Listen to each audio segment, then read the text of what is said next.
interactions are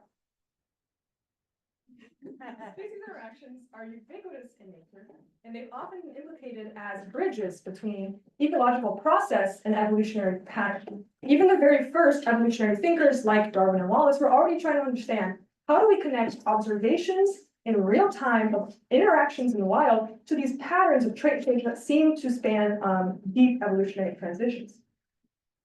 And there's plenty of evidence from both the fossil record and from phylogenetic studies of extant organisms of the effect of species interactions on these big patterns like phenotypic diversification, speciation, and extinction. But interactions are hard to study.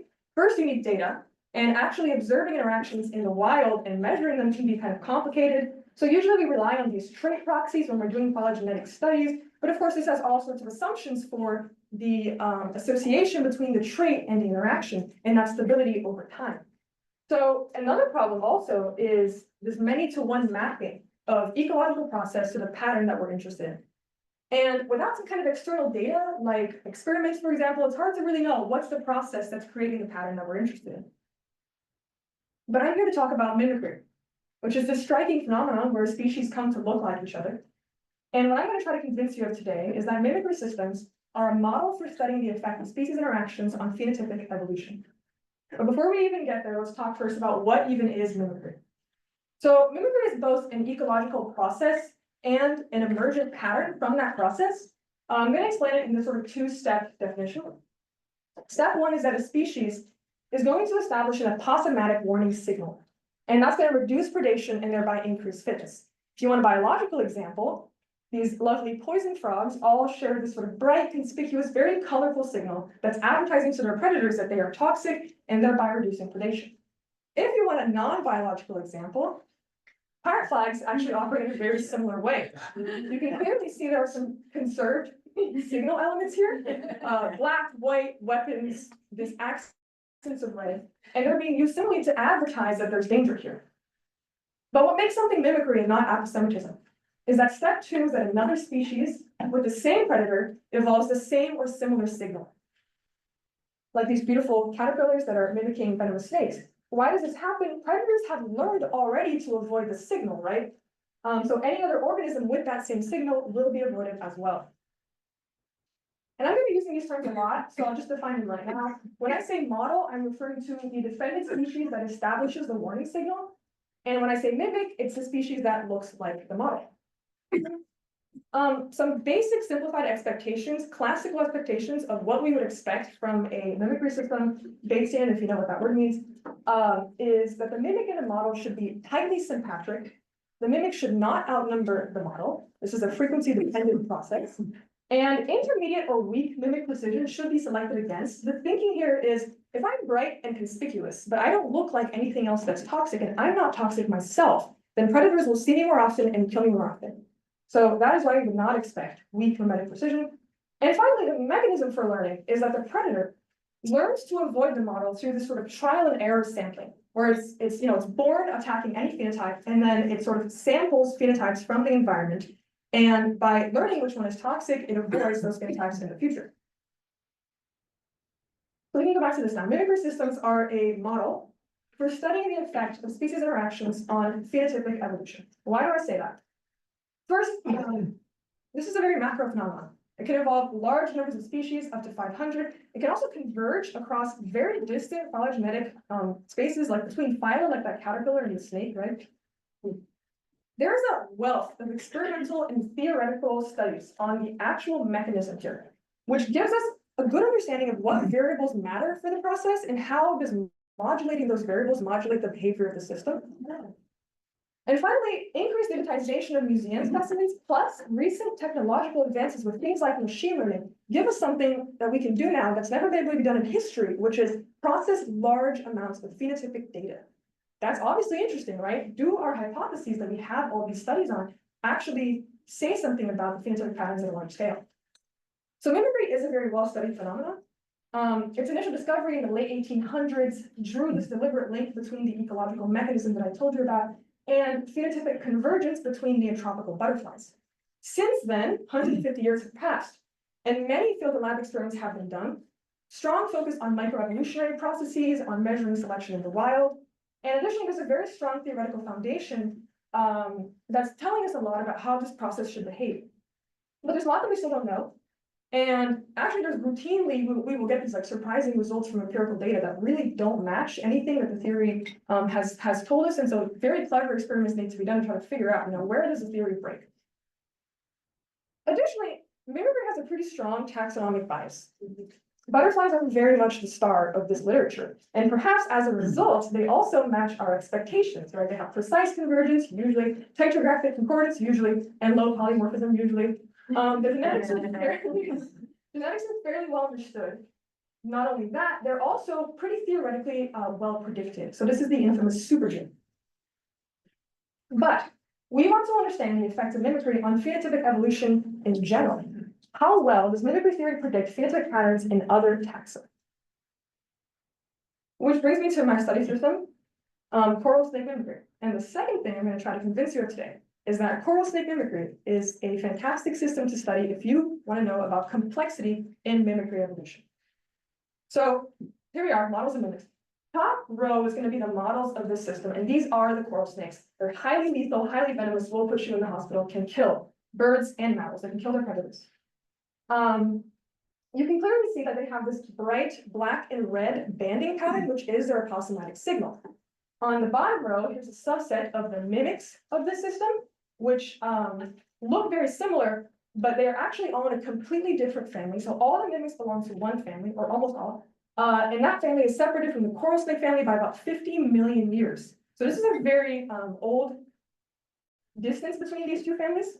Like I'm putting up there, this is one of the largest mimicry systems in vertebrates, and actually it's notorious for breaking some of those expectations that I told you about. 85 species of models and about 150 mimics, so this is a large system. I also want to point out, the family that all the mimics come from is called Colubridae, and if you look at a phylogeny of colubrids and you paint where would mimicry have arisen, you can see that it's arisen about 20 times total, which is a lot, right? This is telling us about the success of this potential defense strategy for these animals. I also want to point out the spatial extent is quite large. Coral snake ranges are about all of the New World, and mimic ranges pretty much mirror that. And also, thinking now about time, if we reconstruct mimetic phenotypes through time, we can find that in this clade of colubrids, mimetic phenotypes have been around for at least 30 million years. So this is an interaction that's clearly got, it's been tested by time. But like I said, notorious for breaking some expectations. First, there are more mimics than models in this system, about 2 mimic species for each model species, and also higher mimic abundance than model abundance in general.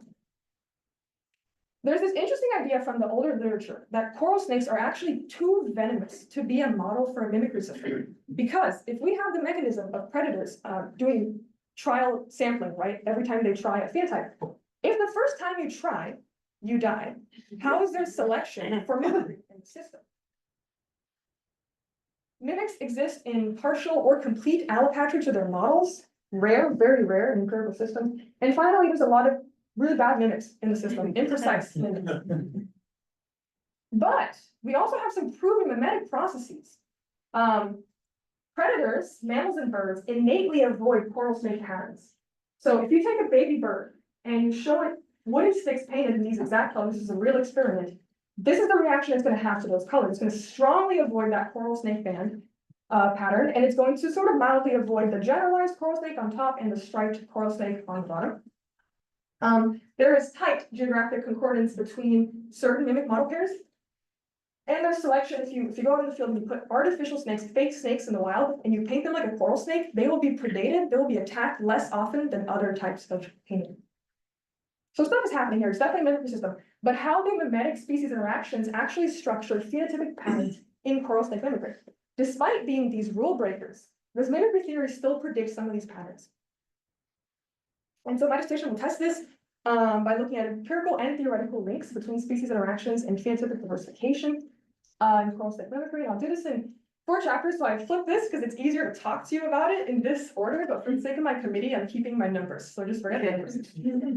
But we're going to start talking about some theoretical modeling of snake mimicry, and then go into some empirical tests at the macro scale, compare snake and butterfly mimicry, and finally, think about the consequences of mimicry for conservation. Okay. So, jumping into part one, improving the theory. Why does the theory need to be improved? Generalized models of mimicry often incorporate assumptions that are based in butterfly predation natural history. If you actually read the assumptions of their models, they don't really make sense for what we now know about snake predation in the wild. So the aim for part one is to think about the null expectation for snake mimicry. Is it appropriate to use these hidden butterfly models to try to understand what's happening in snake systems? So if you go and read a modeling paper of mimicry, this is probably what you'll find. The assumptions of their models are predator individuals learn to avoid a signal. So the naive state is to attack any phenotype.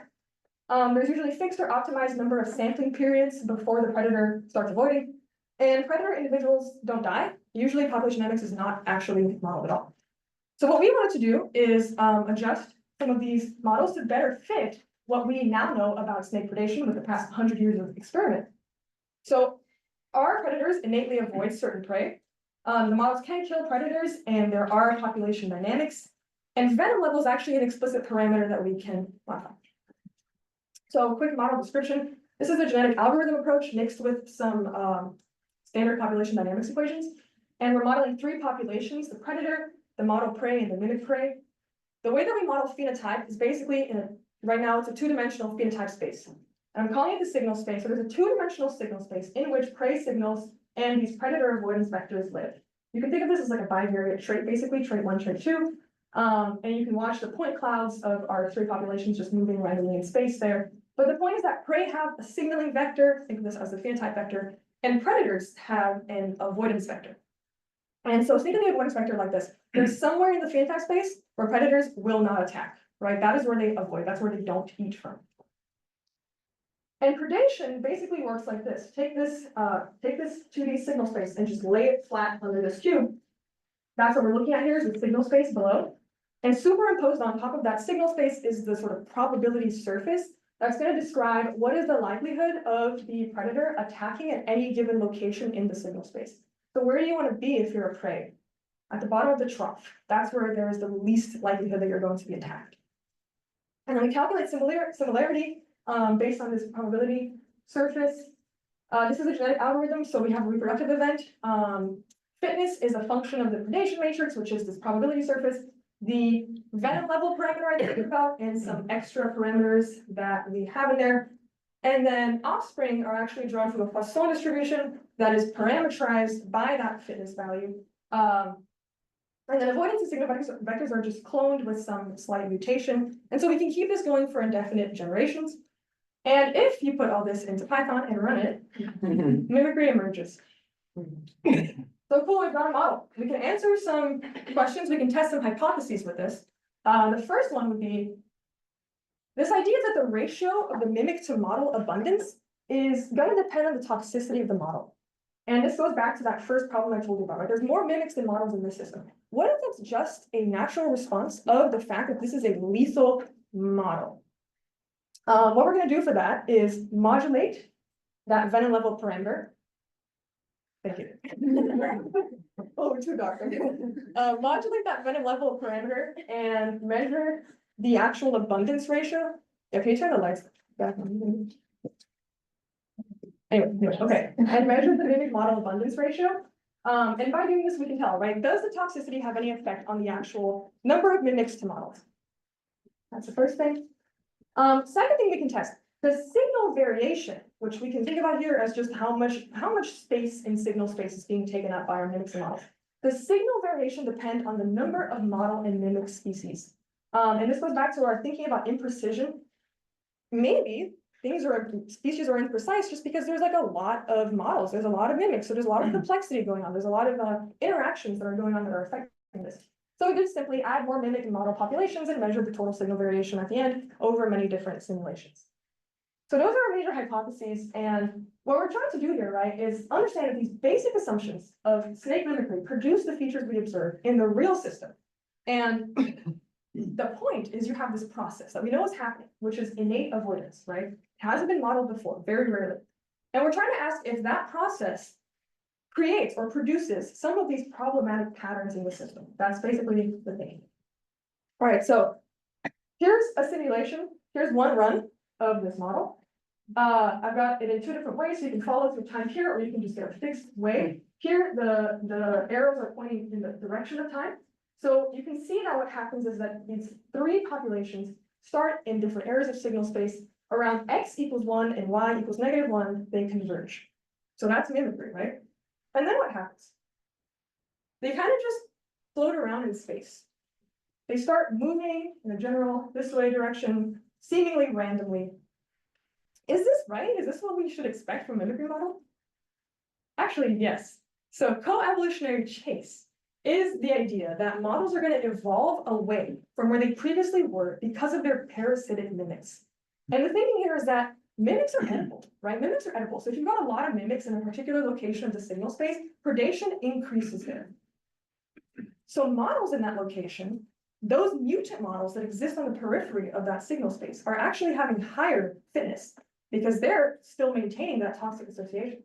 So what we see is that the mimicry complex kind of drifts around following the models. And now I'll teach you one more variable, sorry. Mimetic load is the extent to which mimics increase predation and decrease fitness on the aposematic model. And this goes back to the idea, mimics can be parasitic on their models. And we predict that high mimetic load is going to generate coevolution into new areas of signal space. So now we're in a really interesting part of the mimicry literature, because this is actually frequently found in theoretical models, which is reassuring to us, but very rarely found in empirical systems. So I can think of like two where we actually see this. So what is up with this mismatch, right? And given some of the weirdness that we know about in corrosive mimicry, could it be this is an empirical system that, well, now we know that it's happening theoretically, chase, could it be happening empirically too? So this begs the question, do we see the result of these chase dynamics at a macroevolutionary scale? Which brings me to my second chapter on predicting real empirical patterns. And the general question here is, are trait distributions shaped the way mimicry theory would predict? So this is rarely tested at broad scales. Like I said, there's a lot of microevolutionary studies on these hypotheses, but at broad scales, not many. The ones that do exist are in butterflies, who generally fit these predictions. So we want to test some hypotheses across a large fraction of the coral snake mimicry complex. And I'm going to do this in three hypotheses. The first one is that, goes back to that finding, right, from the theoretical modeling. Model variation should be structured by mimetic load. Think about mimetic load now as the ratio between mimic individuals and model individuals at any given location. So we predict that as mimetic load increases, model signal variation should also increase because there's pressure to move away from the signal that you currently are at because of mimics bringing down that fitness. And so what this might look like in actual data, right? You have this variable mimetic load. The orange means that you have more mimics than models in the system. And you're going to look at sites effectively across the country of Brazil, in this case. And we're asking if particular sites are going to have different associations with signal variation. So these are actually real coral snake patterns from those actual locations. What's not real here is the mimetic load variables. But this is what we like to see, right? The areas with lower mimetic load are going to have also lower signal variation. So the second hypothesis is that mimetic variation should be structured by degree of symmetry. This is a fairly simple prediction. We're thinking here that as pairwise range overlap increases between mimic and model pairs, the phenotypic similarity between that mimic and that model should also increase, right? This is fairly simple. It's been tested in butterflies. It's been found at macro scales. The third hypothesis is that mimetic variation should be structured by the number of models. So the thinking here is that as site model diversity increases, as there are more models in any particular location, phenotypic similarity between the mimic model pairs at that location actually goes down. And this is because you might expect to see more intermediate mimics. You might expect to see some polymorphic mimics where some of them are now cryptic, right? Because it's just mimetic load is high in that location. So that's what we're thinking. Those are our predictions. What would this look like in real data? Well, we've got range and we've got phenotype. Whoever's on computer, can you press that OK? We've got range and we've got phenotype data. And we can create these sort of matrices. Oh, I'm on computer. We can create these matrices of similarity that are going to capture how similar are ranges and how similar are color between these species. And what does this look like in analyses? Well, we can basically have these linear models predicting that as range overlap increases, we should see mimetic precision increase, and as site diversity increases, we should also see mimetic precision decrease, right? So that's our thinking. We can take a coarse look at this right now. I don't have phenotype data, but I do have symmetry data. So what I'm showing you right now is a distribution of range overlap between species pairs of all squamates. So squamates are just lizards and snakes. So imagine I've got all lizards and snakes. I'm taking pairs of lizards and snakes, and I'm taking like large subsets, say 300 species, and I'm calculating range overlap for every single one, and then taking the median for those bins. That's a distribution of what that looks like. So basically, on average, ranges overlap 45% if you remove the zeros, right? For squamates in general. What about the mimicry complex? Is it higher? Is it within that distribution? For all pairs in the mimicry complex, this includes mimic, mimic, and model pairs. It's much higher. It's outside of the distribution completely. But what if I remove those mimic, mimic, model, and I only keep mimic and model pairs, so the ones that are really doing the heavy lifting for the mimicry complex? Much higher as well. So we know that there's higher symmetry between these mimic model pairs. What we don't know is this structured by something like mimetic precision? So that's what we're trying to answer. Okay, so you may be asking right now two very fair questions. What do you mean by a large fraction of the mimicry complex, and how do you measure mimetic precision? So I'll start with question 1. I need a lot of phenotype data, and citizen science data is messy, unstandardized, and spatially biased. So we're going to be relying on museum specimens for this. Which museums? I'm going to go to Brazil, because Brazil has the highest diversity of coral snakes and coral snake mimics of any single country. It's in the heart of the mimicry system. So remember those maps from before? It's really latitudinally central, and it's really high diversity. And I'm from there, so things are pretty easy. If you look at the map, you can see where the collections that I'm going to are located. Blue just means I haven't got confirmation yet, but I've got 11 collections that I'm going to go to across 7 states and 3 biomes of Brazil, so very large geographic spread. And I've got the strip planned for next month.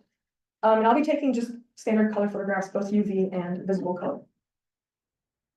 Okay, second question. How do you measure mimetic precision? That's a fair question. It's been asked many times and answered in many different ways. In coral snake mimicry, the existing quantification schemes basically use these major variables. So things like the proportion of red across the whole body, proportion of black across the whole body, the band width, the number of bands. And sometimes they use these pixel-based color correlation methods that basically look at how much a certain pixel is similar to another pixel. And this is a figure I pulled for the protocol from another paper that was studying mimicry. And you can see that he was doing these very meticulous measurements, with a millimeter ruler measuring the bandwidth. And then he's doing things like this. He's to 3 significant figures. He's getting the proportion of red and black on the snake. A lot of work. But this is really difficult to scale up, right? I'm going to be looking at hundreds, if not thousands, of specimens. So can I really do this for all my specimens? It's also not a holistic measurement. You're choosing certain variables, and then you have a multivariate data set, which is often going to get PCA'd, so your analyses are not on the actual variables, but on the principal components. And finally, we can ask the question, do exact colors really matter to predators? Does a slight shift in red really matter to predators? So what I'm proposing to do is measure mimetic precision using the discrete Fourier transform. So the discrete Fourier transform, I'm not going to go into this, but broadly, it decomposes a signal, and by signal I mean any numeric vector over time or space. It decomposes a signal into its constituent waveform components. And the big underlying thing here is that any function can be described as a set of sine wave functions, which is a super cool finding that's revolutionized engineering. But we can use it here. And I'll also make a plug for the fact that what is the sine wave in space? It's actually just bands. If I have like black and white, high or low colors, what that looks like in an image is actually just bands. So there's a bit of a spiritual analogy here between the phenotypic pattern input and the actual output of the FT. That will be helpful for us to get sort of simpler outputs from this. So snake patterns are periodic visual signals. They're composed of repeated motifs, which are very helpful. And the Fourier transform, what it does is it quantifies pixel contrast changes, which is actually pretty similar to what we know predators are doing when they're looking at an aposematic signal. Contrast is very important to those aposematic signals. It's comparable between taxa. It captures the entire pattern with no loss of information. It does not require training an algorithm to test data like a machine learning algorithm would. It does not require prior information on what signal elements are actually important to the predator, which is data that's completely lacking for most of these tropical species. And it is invariable to unimportant shifts in pattern. And I'll show you what I mean. So here's my protocol. Start with a photograph of the specimen. Looks like that. Some magical transformation, I'll tell you about it later, gets us the simplified pattern. And what I've done here is I've actually just slightly shifted this pattern to the left, which we would expect shouldn't have any shouldn't have any difference for the predator, right? Like a slight shift in the pattern shouldn't affect how the predator is actually looking at this animal. And then we run the DFT and we get this result. It's an amplitude spectrum. But what I'm showing you here is that both of these patterns get me the exact same frequency spectrum. So it's invariable to that, which is very nice. So let's do some actual tests on real snake species. What I'm showing you is a mimic model pair from North America here in red. And then right below that, I've taken the mimic, the Lampropeltis, and I've slightly modified that pattern. So I've actually just shrunk the bands and kept everything else the same. This is an allopatric coral snake, so South American coral snake, very distant from the one on top. And then that same left shift that I showed you. We run the DFT, we get these frequency spectra. How do we compare these? The simplest way to do this is with just a regular Pearson's correlation coefficient. And so we're going to use that to figure out what are the similarities. And here they are. You can judge for yourself how you feel about these perceptions of similarity. But the mimic and the model get 88% similarity. The mimic with its bands just slightly put down gets a 91%. And then with each other. And then, like I said, the left shift has no effect. So this is a 1.0 correlation. The allopatric coral species that you look at and you're like, okay, these are pretty different signals, right? That gets a 0.55, so 55%. And if we go back and look at that paper I showed you where the guy was meticulously measuring millimeters, what is the estimate that he had for this exact mimic model pair? About 85%, somewhere between 0.8 and 0.9. So we have some corroboration across different methods of quantification. So back to our original question, are trait distributions shaped the way mimicry theory would predict? This chapter leverages variation in phenotype, species diversity, and abundance ratios across a wide geographical range and in many phylogenetically independent arisals of mimicry. We're testing some of these hypotheses at a very broad scale in a vertebrate system for the first time. All right, so part 3. Let's compare some mimicry systems. How does mimicry differ between taxa? I've been telling you a lot of things about butterfly mimicry and how it differs from snake mimicry. But that's just my impression of the literature, right? That's just what I've taken from reading it. Can we actually quantify the differences between butterfly mimicry and snake mimicry? It's actually never been done. Most comparisons are qualitative. Here's a couple of variables that seem to differ between taxa, but especially between butterfly and snake taxa. And the question would be, how do we quantify these variables in a way that is comparable across taxa, right? These are very different variables, they all get a phenotype, but how do we really do this in a way that allows us to properly compare these two broad clades that are very, very phylogenetically distant? So I'm proposing to use interaction networks, which are popular in other areas of ecology and are borrowed from complex systems generally. This is a framework for categorizing macro-scale patterns in mimicry systems that is comparable across taxa, and I'll show you how it works. So on the left, I've got a community of phenotypes. You can take these at face value. Imagine that you have triangles and circles, and the triangles are your models, and the circles are your mimics. Broadly in the community, I've got two signals, right? The red stripes and the yellow dots. So what would this look like in a matrix framework? Well, I've got models on the columns and mimics, models on the rows and mimics on the columns. And then those little tiny squares in between the pairs of mimics and models is going to represent, basically, are these two species mimicking each other? Are they phenotypically similar? And this is what the matrix rendition of an actual community would look like. So these two mimicry rings, if you want to borrow terminology from the butterfly literature, these two mimicry rings are represented as this modular matrix or network. For some other communities, we can imagine what the matrices would look like. For this middle row here, we've got a single model, the red stripe model, that is being mimicked by several different mimics in the system. You can see that by its high degree, for those who know what that is. And then we've got a single mimic that is an intermediate mimic of 4 different models. You can see him right there. So he's also got a high degree. This gives a nested structure. And another possible example of what we might see in a community and what that would look like in a matrix is right here. So this is a sparse diagonal matrix, and this would represent probably very precise single mimic model pairs. So just some examples of communities we might see and how to represent these in a matrix. But the cool thing about this is now we can draw some whole system metrics that are pretty common in network analyses, and then we can use these values to compare between mimicry systems to make actual quantitative comparisons. And for those who know what these words are, the modularity is going to represent the mimicry rings, right? These 2 broad signals.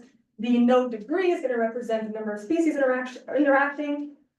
Nestedness is going to represent intermediacy. And yeah, there's a lot of very interesting network metrics that can be taken from this. So we have a framework. Can we test this empirically? The plan is to use my phenotype data from the last chapter and use published phenotype data on the butterfly system.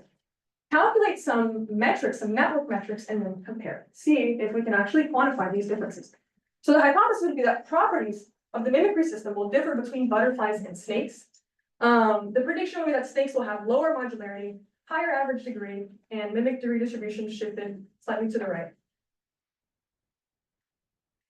Okay, so now we can think about conserving mimetic species.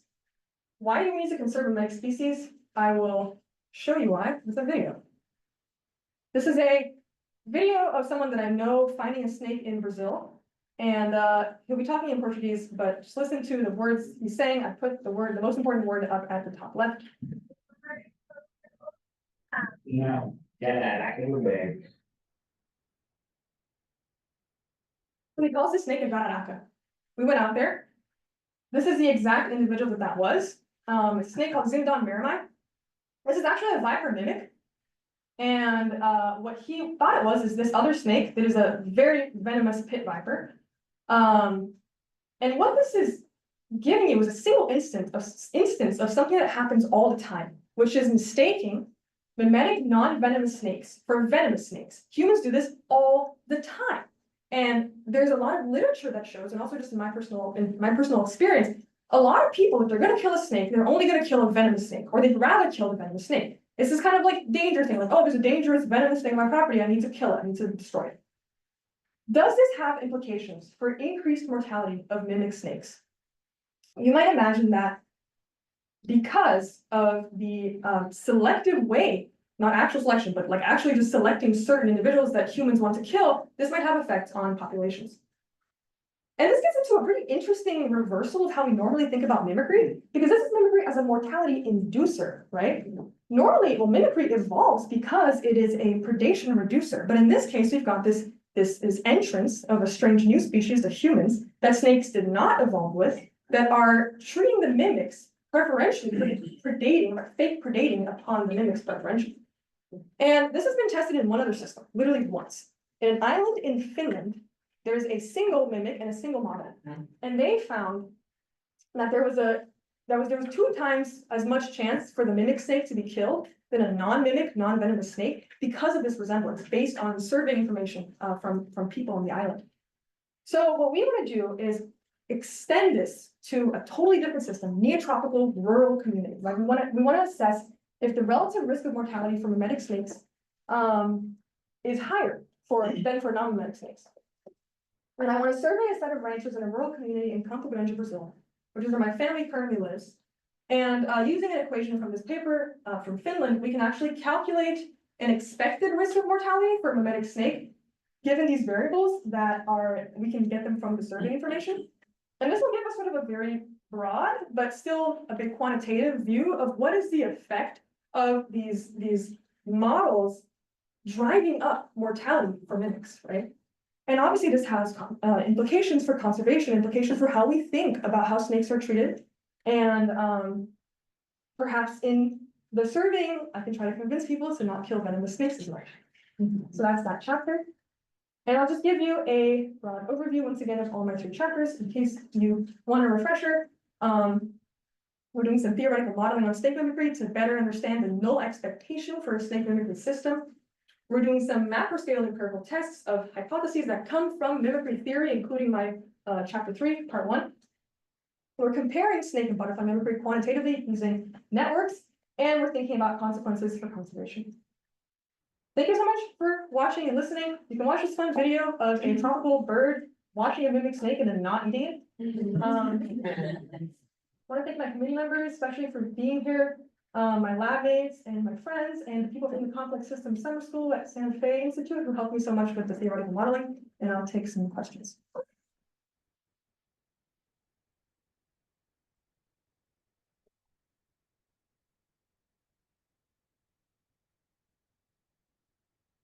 Plenty of time for questions.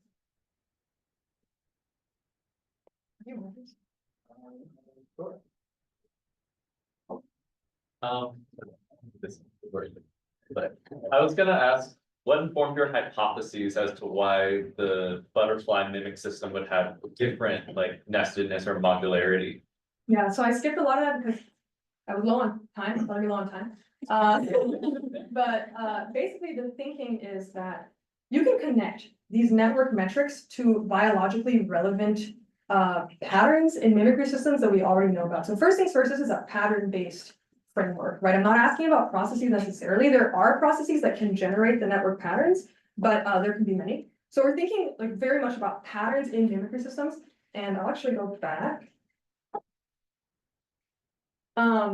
So modularity is a pretty common network metric, and if we build a matrix in this way where the link represents the little dot represents the phenotypic similarity, then we are actually constructing a mimicry ring. So the way that I built these ideas of like what does modularity, what does degree mean in this case, was literally just building these matrices and then thinking about, well, what does that actually mean in a real community? So yeah, the modularity is definitely the easiest to understand. You've got a modular network, and that essentially means that you've got several pairs of mimic models they're all phenotypically similar. And so that is going to imply mimicry rings, which is something that we see often in butterfly systems. I don't believe that there are mimicry rings in snakes. I think that there are like 2 large mimicry rings in snakes based on the patterns of the coral snakes, the triads and the monads, and maybe a couple within that. But butterflies, you really get this incredible like segregation of mimicry rings. So I think if you were to do this, you really would see many different modules, and sometimes even within the same habitat, they can be structured by abiotic factors too. So the thinking here was just, with what I know about butterflies and what I know about snakes, what should the network metrics actually look like? Is that? Yeah, that was great. Thank you. Yeah. Do I need that thing? I don't know. Did you need to talk? We're not. I don't know how to. Cool talk, Andressa. Really enjoyed it. And I just specifically wanted to say that having tried to apply post-parasite derived modeling papers to my venom and venom resistance ideas, seeing a model with venom level as a parameter was really exciting. So I wonder if you can talk more about venom level and like what you're actually like, how is that actually parameterized? Yeah. In more detail. So venom level, so venom level is actually a fixed parameter right now. We could make it evolve, but right now it's a fixed parameter that we set at the very beginning of the simulation. And like I said, there's 2 populations, the model prey and the mimic prey. So the way that the venom works is that the model prey it's between 0 and 1. That's the set. Venom level can either be 0 or it can be 1, it can be somewhere in between. So if your venom level is 1, you're like incredibly venomous. If venom level is 0, then you're a completely edible mimic. And those are fixed for each model in mimic prey. So the model, all models, for example, would have venom 0.7. And then all mimics would have venom 0. And the way that it basically works, it gets used later when we calculate this fitness. Effectively, if you think of like a standard population dynamics equation, you have the addition term, which is the adding to the population of predators. Just thinking about the predator population dynamic, right? You got a population equation for the predators. You've got a term that is the addition of the next generation's predators. And then for our subtraction term, that is where the venom level comes in. So the subtraction is gonna be much higher if the venom level is much higher. Those inverses proportional, directly proportional. And so the venom level effectively has an effect on particular predators, those predators that were, like, imagine this probability surface, and this guy just has no idea where the models are, like, he's not avoiding any of the models. His subtraction term from that population and equation will be very high, and so he is going to have very low fitness. The way the offspring work is that this fitness value was actually the lambda, right? And so his lambda will be very low, probably 0. And that is how we built in the venom for the model prey. So I understand that, right, just to follow up then, so venom level subtracts from predator fitness. And higher venom level is bad, for worse for the predator. Yeah. But it's not like an all or nothing, like if something has any venom, the predator dies if there's counter to it. So this was another way of doing this that it's actually kind of what I preferred. We haven't, it's not how it's implemented right now. I would prefer a more like random variable type thing where you're either drawing a 0 or a 1 based on the venomous prey that you did eat. But that's not the model right now. We are thinking about changing some things about it and maybe making like alternate models. But right now, yeah, no, it's not an all or nothing thing. It's like okay, I'm a predator. I have this entire vector that represents the probability that I'm going to eat every single prey. And the higher probability that I'm eating the model prey, the more my population, the next generation will be lower because of the venom of that model prey. It's well with biology. Yeah. Thanks. Thank you. It's not the only way, but it's one way. Does testing the theory or require actually being able to measure venom level in the animals? The model or Testing the model empirically, does that require being able to actually measure venom level in snakes? if we were to test this model specifically, I suppose it would. We could like arbitrarily set the venom level quite high. There are a lot of studies on venom level for coral snakes. One thing that I haven't talked much about, but that is still true empirically, is that some of the mimics are actually mildly venomous. And so one of the ideas for including a venom level is that we can actually have mimics have a venom level, it can just be lower. Like if venom is between 0 and 1, then we can have the model prey have venom 0.8, and some of the mimic prey have venom 0.2 or something like that. So that would be more complicated to test empirically because those mimic snakes that are venomous are very poorly, their venom is very poorly understood. But I think if we wanted to test it where the venom level applies only to the coral snake predators, there is pretty good information on how venomous coral snakes are in general. I don't know how we would turn it into a 0-1 thing though. I guess that'll be a follow-up. Because our venom level is between those two, it's bounded between 0 and 1, and so I don't know, we'd have to think about how to apply something like an LD50 study to 0-1. I had a sort of follow-up question to the this sort of modeling part. So one of the things that you sort of emphasizes the difference between the snake system and some of the previous work with butterflies was that in this system, a lot of the visual predators have an innate avoidance of this phenotype, cyclosomatic phenotype. So I was just curious, if it's innate, I guess I would think of it as, this is on. Okay.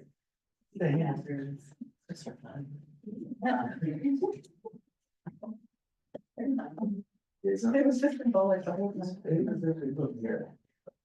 That was it. Oh.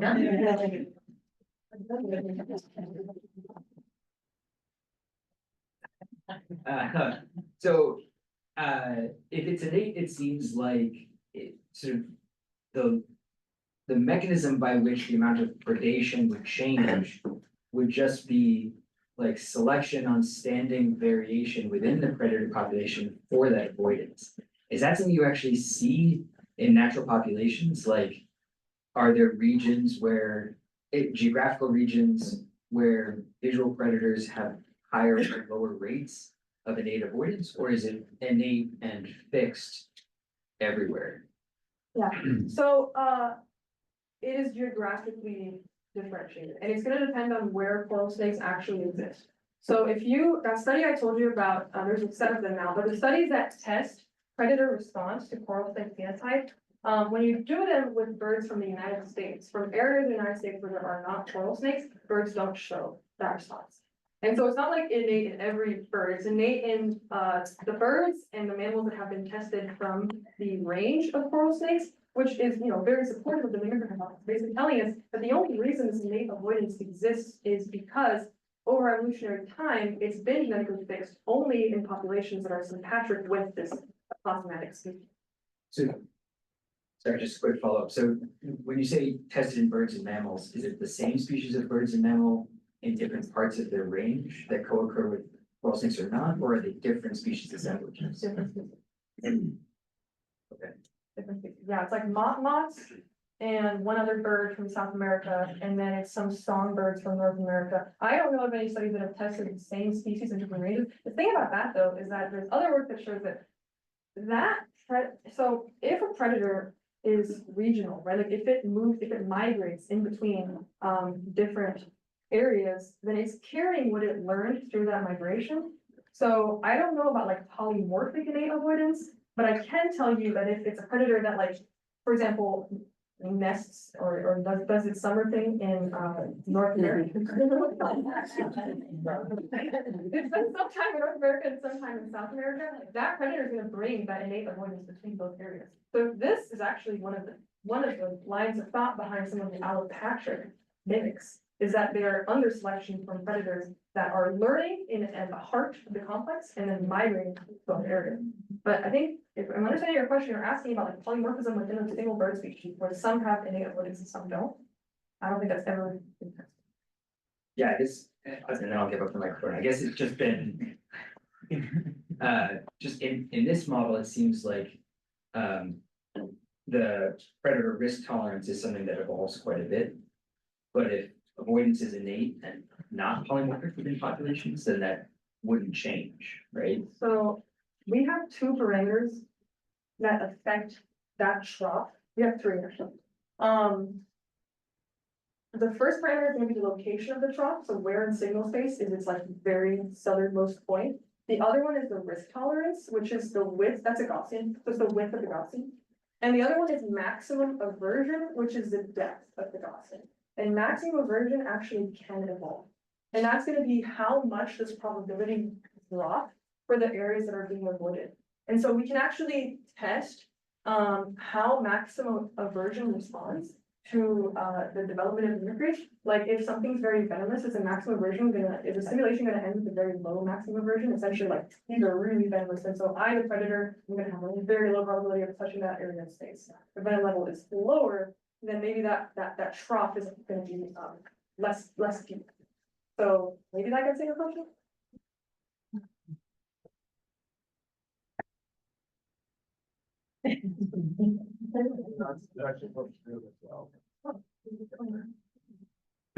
Thanks, this was awesome. I think you might have answered the question. So the predator has no preference, it's just an avoidance. Yes, yes. So if you added a second model prey, what do you expect?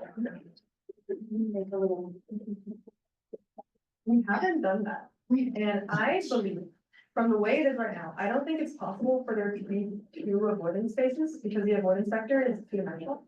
And that's just like one spot in a single space. So I think what might happen is that it might just choose a location right in between. Like if I have a model here and a model here, the predator's avoidance vector might be like right in the middle, trying to capture that as much as possible.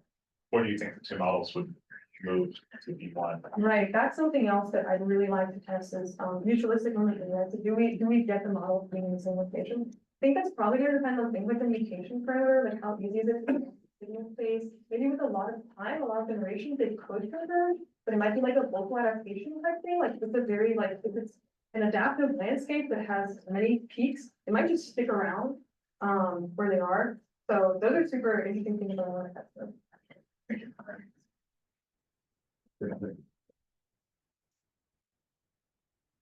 So I was, you talked about including population dynamics of the predators in your model. So are there demographic consequences for the predators in the model if there is a parameter space where you're seeing an effect? So is it actually reducing the by selection, actually reduce?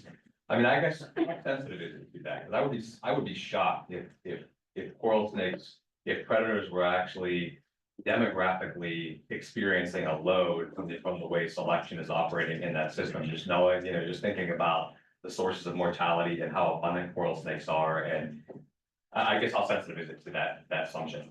So I totally agree, and this goes back to like the variables that we know matter in mimicry systems. So one of them is alternative prey, which I don't talk about, but it's super important, right? Like if there are alternative prey, then that's gonna have radical effects on the actual selective force for the predators and for the mimics. And so what we've actually done is, I don't talk about this, there's a parameter for alternative prey. And we can change it, it has its own population equation actually. So the alternative prey are almost like, they're just as valid as the model and the mimic prey in the model. They have 0 venom level, and they have no actual signaling phenotype. They don't exist in the signal space. They're just like a for free addition to the population growth of the predators. And so we're playing with that. It's pretty messy right now. Like the changes in the alternative prey parameter do lead to some pretty massive behavior changes. So predator populations have just completely crashed in like 100 generations. And mimic model populations have completely crashed. And so what we're working on right now is like tuning these parameters and maybe modulating some of the internal functioning to make sure that essentially to make sure that it's operating the way we want it to operate. But yeah, so to your question, we do have a parameter for that, and it has its own population. Well, now we have a question in the Zoom chat. Yes, Haley Crowell is saying, great job, Andressa. I'm wondering how you will quantify butterfly pattern relative to snake pattern, since snake patterns are so much more linear and relatively less complex. Does the pattern quantification method perform as well on non-repeating patterns / weird wing shapes? Okay, that's a great question. And basically, I'm not going to do discrete Fourier on butterflies. That's the answer. And the reason for that is that the paper that I'm pulling that data from is a fantastic, beautiful paper done in 2019, where they actually train a machine learning algorithm specifically to quantify phenotypic similarity between butterflies. And so they have their own embedding space. It's 64 dimensional. And I will use that. I will essentially, the trick will be turning their continuous phenotypic space into my 0-1 phenotypic similarity. That will be a trick, but it's not impossible. So basically I'll take my discrete Fourier quantification, that will get me a 0 to 1. That will get me a phenotypic similarity that's bounded between 0 and 1. And then I'll take their way of quantifying their butterflies, which clearly works for them. And I will turn that into an equivalent 0 to 1, but fundamentally 80% phenotypically similar should mean the same thing in both cases. So, and then also what I should mention is the links in the matrix can be weighted, right? So they will be weighted, meaning they'll have a continuous term. They're not binary. In those pictures, they were binary, but that was just to make the explaining easier. In real life, they will be, it will be a weighted matrix. I'll probably run some kind of thresholding to remove like very weak links. But yeah, that's how I'll do that. Maybe one more question, then we gotta turn this room over. Really great talk. I had a quick, I guess hypothetical question. What does it mean if coral snakes eat their mimics? Okay, so there's like a whole other study I want to do that actually tests that idea. So I guess I don't know how I want to answer that, but what does it mean if coral snakes eat their mimics? Well, first of all, it would mean basically, I believe it would mean nothing for the phenotype of the mimics because coral snakes they don't have any visual, they're not very visual. So sexual selection is out the window. And then how they're deciding what mimics to eat is also not going to be based on visual signals of the mimic, it's going to be based on olfactory signal. Well, factory mimicry could be going in as well, but I'm not studying that. I'd love to, but it's too difficult. So, basically it means nothing for the phenotypic patterns we're measuring here, which are completely visual. That is enough. Thank you very much.